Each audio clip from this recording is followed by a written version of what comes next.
अस्सलाम वालेकुम। शाम बखैर सारे पाकिस्तान और प्यारे पाकिस्तान। हम कहते हैं कि हम जो है ना, हम समझते हैं कि हम लोग बड़े ज्यादा चालाक हैं, हम बड़े होशियार हैं, हमसा होशियार तो कोई होगा ही नहीं, है ना भाई। और हर वक्त जो है ना, हम आल औलाद के लिए दुनिया को कहते हैं कि सब कुछ दुनिया से लेके इनको दे दें, लेकिन एक वक्त आता है कि ये भी आपकी अपनी नहीं होती।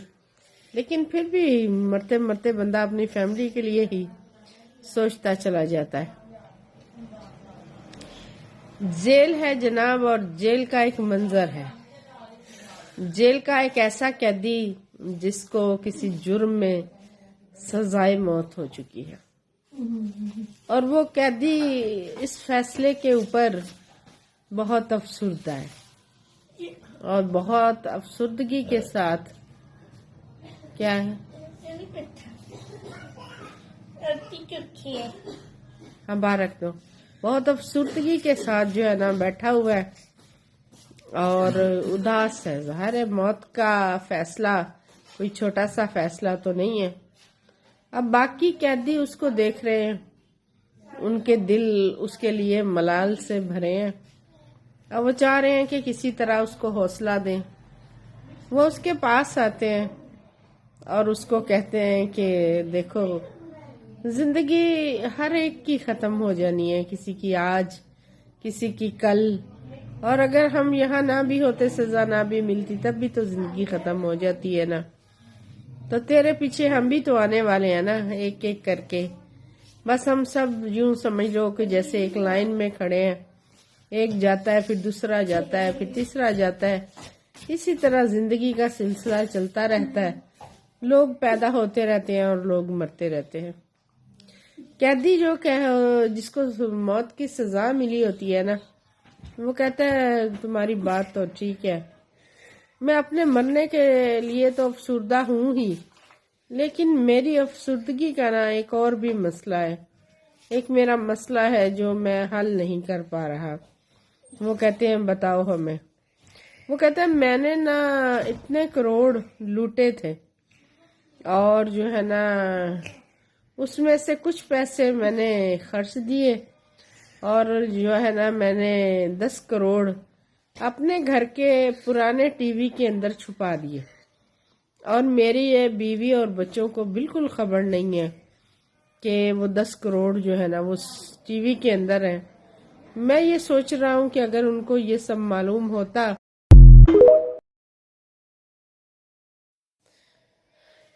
अगर मैंने तो मर ही जाना है, अगर मेरे घर वालों को मालूम होता कि टीवी में जो है ना 10 करोड़ पड़े हैं, तो कम से कम मेरे बाद वो उनकी ज़िंदगी तो आसान हो जाती ना।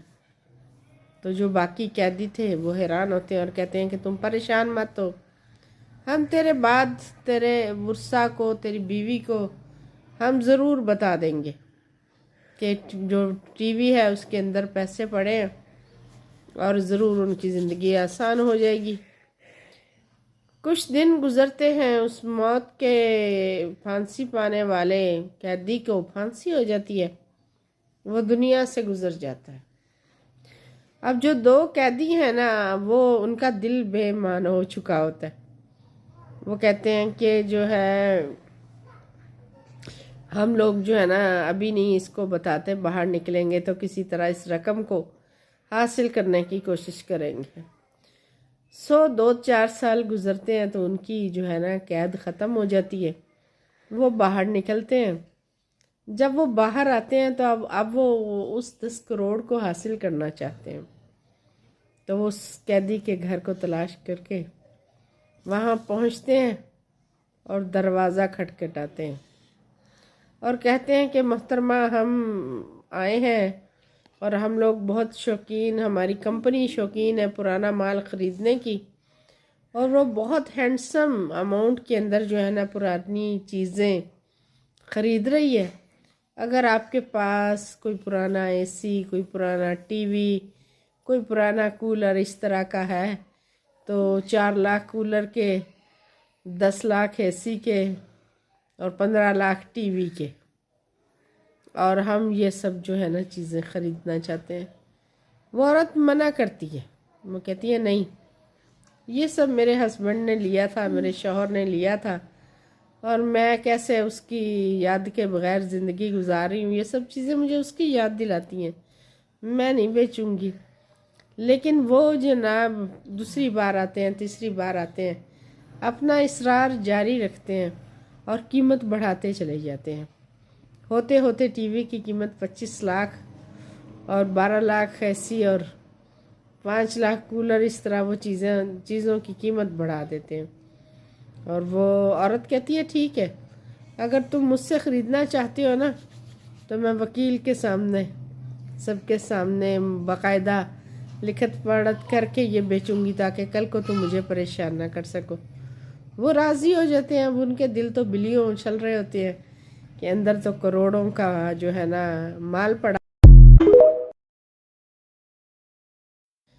وہ خاتون جو ہے نا وہ پولیس اور وکیل کی موجودگی میں وہ معاہدہ کرتی ہے باقاعدہ لکھ کے، اور ان سے قیمت وصول کر لیتی ہے اور انہیں ان کے حوالے وہ چیزیں کر دیتی ہیں۔ قیدی خوش خوش جناب اپنے گھر کی جانب لوٹتے ہیں کہ اب ہم جائیں گے، اور جا کر جو ہے نا اس میں سے وہ 10 کروڑ نکال لیں گے جو قیدی اپنے گھر والوں کو نہیں بتا سکا تھا۔ ٹی وی لے کے خوشی خوشی جب وہ اپنے گھر میں پہنچتے ہیں تو فوراً سے اس کو کھولنے بیٹھ جاتے ہیں تاکہ کھول کے جو ہے نا اس کے اندر سے رقم کو برآمد کر سکیں، ان چیزوں میں سے جس میں سے قیدی پھانسی والا کہہ گیا تھا۔ سو وہ سامان کو کھولنے بیٹھتے ہیں۔ جب وہ سامان کھولتے ہیں تو اس کے اندر سے مرے ہوئے چوہوں کے سوا کچھ بھی برآمد نہیں ہوتا۔ جی ہاں، بالکل ایسا ہی ہوا ان کے ساتھ۔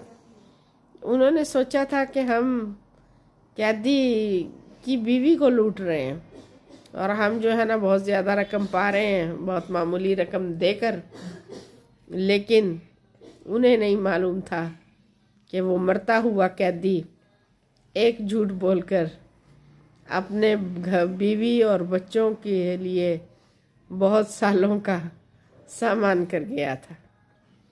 تو جناب دھوکہ کریں گے تو دھوکہ ہی ملے گا۔ تو اگر انہوں نے کچھ اچھا سوچا ہوتا تو اس اتنے بڑے نقصان سے بچ جاتے، اور اب ان کے پاس سر پیٹنے کے سوا کوئی راستہ تو نہیں تھا نا، کوئی چانس بھی نہیں تھا۔ تو اگر ہم لوگوں کی بھلائی کا سوچیں تو یقیناً اللہ ہمارے لیے بھلائی کے راستے کھولتا ہے۔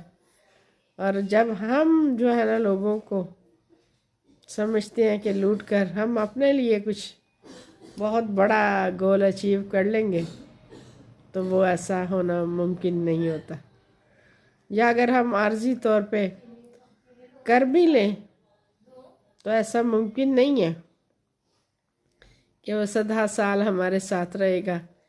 یہ دنیا کا سامان ہے، یہ دنیا ہے، یہیں چھوڑ کے ہم نے سدھار جانا ہے۔ سو اچھا کریں اور اللہ آپ کے لیے اچھا کرے۔ اور میری آپ سے ریکویسٹ ہے کہ میرے چینل کو کر دیا کریں سبسکرائب۔ اشد ضرورت آپ کی مدد کی، آپ میرے چینل کو آگے بڑھانے میں میری مدد